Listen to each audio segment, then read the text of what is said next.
Of the similar fractions.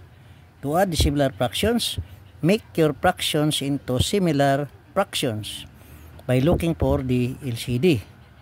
How to look for the LCD? We will use skip counting. I-apply natin ang rule ng ating addition of the similar fraction. So we will have to use skip counting. Unahin natin yung bigger denominator. So we have 10. Is next to 10, 20, next to 20 is 30. So dito tayo sa 4. Skip counting uli. 4, this next to 4 we have 8, next to 8 is you have 12, next to 12 is equals 16, next to 16 is you have 20. So may 20 na, may kapareho na tayo. So ang 20, dahil pareho na tayo mayroong 20, ginamit natin yung skip counting, ito na yung common denominator natin. Ibig sabihin, itong dalawang number ay pwedeng i-divide ng 10, pwedeng i-divide ng 4, exactly without remainder. Kaya ito na yung gagamitin nating LCD. So, nahanap natin ang LCD sa pamamagitan ng skip counting. So, ang 20 ang naging LCD natin. So, we will proceed doon sa ating second step. Ano ba yung second step? Kaya sundan nyo, tingnan nyo mabuti. I-divide natin yung 20 na LCD sa ating denominator sa first fraction. 20 divided by 10, we have 2. Then multiply natin sa numerator na 9. 2 times 9, we will have 18. So, that is the first step. Third step, doon naman tayo sa second fraction. 20 divided by 4, we have 5 times 2, nagiging 10. So, from dissimilar, naging similar na. Sabi doon sa ating rule, change dissimilar to similar fraction. Kaya balik tayo sa rule in adding similar fraction, add natin numerator. We have 18 plus 10, we have 28. Then, copy the common denominator, we have 20. So, ang ating fraction ay 28 over 20. Kung mapapansin natin, 28 ay mas malaki doon sa ating denominator na 20. So, ito ay improper fraction. So, kapag improper fraction, dapat i-change natin yan into proper fraction. Paano man natin i-change yan into proper fraction? Siyempre, mas maliit man ang denominator, so i-divide natin. So, i-divide natin 28 divided by 20. Ilang 20 ba sa 28? Isa lang. So, 20 times 1, you have 20. Subtract natin. Ang ating difference is 8. So, i-distribute na natin ang ating result. Ano mangyari? Yung 1 natin, ating quotient, yun ang magiging whole number. 1. Yung ating difference na 8 ang magiging numerator, ang ating divisor na 20 ang magiging denominator ng fraction natin. Tingnan yung ating fraction. Ang fraction ba natin ay nasa lowest term? Siguradong hindi pa, dahil yung ating fraction ay puro composite number. May mga factors pa yan, kaya tingnan natin paano natin i-reduce. Pag-isip tayo ng number na ma-divide natin sa 8, ma-divide natin sa 20, exactly na walang remainder. Tulad ng napag-aralan natin doon sa addition of similar fraction, ganun din ang ating gagawin pag mag-reduce tayo ng fraction. So, ano ba ang common? Dito, yung tinatawag nating greatest common factor. Kaya i-divide natin ng 4, ang 8 at saka 20. So, ano mo yung resulta? 8 by 4, we have 2. Then 20 by 4, we have 5. Then, kopyahin natin yung whole number na 1. So, ang ating answer ay 1 and 2/5. So, ito yung answer natin in the lowest term. We have another example. So, this time, mayroon tayong tatlong fraction. So, at the same time, mayroon tayong tatlong denominator.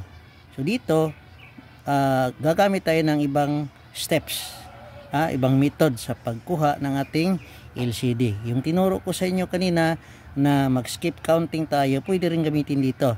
Pero may ituturo ko sa inyo na shortcut dito para mas mabilis. Pero kung nakasanayan mo yung ganong paraan na skip counting, pwede mo rin yung gamitin. Okay, dito ang gagawin natin, titingnan natin yung ating bigger denominator. So, yun ang point of reference natin, yung ating bigger denominator. So, 9. So, ang 9 hindi pwedeng ma-divide sa 6, hindi mo pwedeng ma-divide sa 4. Kaya, unang gagawin natin, yung 9 natin, i-multiply natin sa 2. Ang result niyan ay 18. So, hindi pa rin ma-divide ang 18 sa 6 at saka 4. Go tayo sa next. 9 times 3. 9 times 3 equals 27. So, ang 27 hindi ma-divide sa 4, hindi ma-divide sa 6, ma-divide lang sa 9. So, go higher. 9 times 4. 9 times 4 equals 36.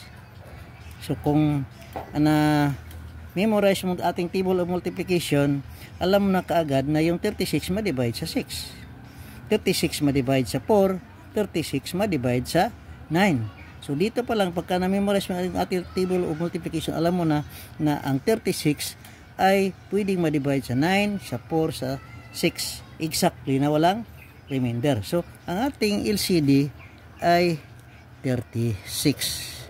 So, mas madali kung isa-isahin natin ang pagkuha ng kanilang skip counting dito. So, ito yung shortcut method na ituturo ko sa inyo. Ito na yung gagawin nyo kung mas preferable nyo na mas madali ito. So, 36 ang ating LCD. Okay. So, ano ang sunod natin gawin? Siyempre, mag-divide na tayo. Mag-divide na tayo. 36. Doon tayo sa first fraction. 36 by 36 by 6. So, we have 6 times 5. We have 30. Okay. Next, 36 divided by 4. Diba? Andito na yung answer, 36 divided by 4. Ang answer natin, 9 times 2, 18. So, yung answer natin andun na. 36 divided by 9. We have 4. 4 times 4, we have 16. From dissimilar, nagiging similar na. So, kahit tatlong fraction, kahit apat na fraction na yan, ang gagawin natin, hanapin natin yung ating bigger denominator. Yun ang ating magiging trial multiplier. Okay, dito tayo. So, add na natin. 36 plus 30, 18, 48. 48 plus 16, 64. So, ang ating result is 64 over 36. 64 over 36. Ang ating fraction ba ay proper or improper? So, improper. Dahil mas malaki yung numerator niya kaysa denominator, kaya improper ang tawag natin dyan. Kaya, i-divide natin. We will make our fraction into a proper fraction tulad ng ginawa natin kanina. So, paano natin gagawin? I-divide natin. 64 divided by 36. Ilang 36 ba sa 64? Siyempre, kung ito natin, si 22, sobra na. So, 1 lang. 1, so we have times 36, we have 36. Subtract tayo. Baro tayo ng 1, nagiging 5 na yan. So, 14 minus 6, we have 8.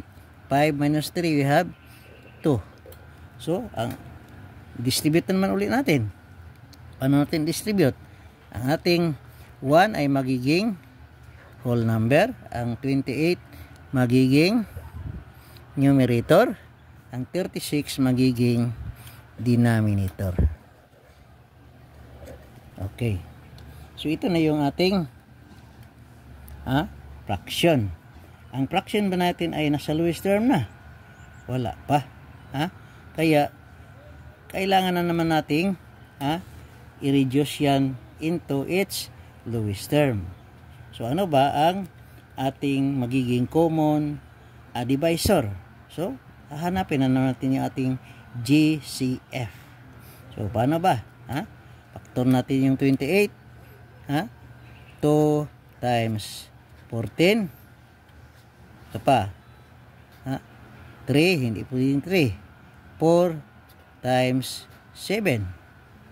So, yun ang factor natin. Maliban sa 1 times 28. Diretso na tayo sa bigger. So, then, dito tayo sa 36. 2 times 18. 3 times 12. At saka, ano yung isa? Ha? 4 times 9. Ito tayo sa 4. Ang ating greatest common factor ay 4. Kaya 4 ang gamitin natin para ma-reduce ang ating fraction. So, divide ang 28 by 4. 28 by 4. So, 28 by 4 we have 7. Okay. 36 by 4 we have 9. Kaya, yung ating whole number, isulat natin 1. So, ang ating nagiging answer to the lowest term ay 1/7 over 9 or 1/79. So, ito yung fraction in the lowest term.